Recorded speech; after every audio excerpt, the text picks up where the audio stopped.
আজকের গল্প শিমুল গাছের ভূত। আমাদের বাড়ির পাশে জঙ্গল ছিল, তার থেকে একটু দূরে ছিল একটি ধান ক্ষেত। মাঝে ছিল দুটি বড় শিমুল গাছ।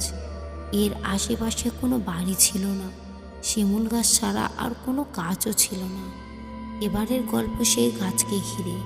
আমাদের বয়স তখন 11 কি 12 হবে। তখন আমাদের গম চাষ করা হতো। তখন গম খেতে ভুনা হতো। তখন চারা গজানোর আগে পর্যন্ত পাহারা দিতে হতো, কারণ পাহারা না দিলে সব গমগুলো সকালবেলায় পাখিরা খেয়ে ফেলতো।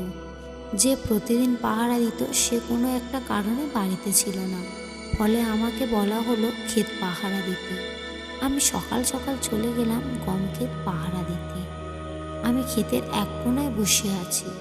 এমন সময় দেখি সাদা কাপড় পরা একটা মহিলা মস্ত বড় বটগাছটায় বেয়ে বেয়ে উঠছে।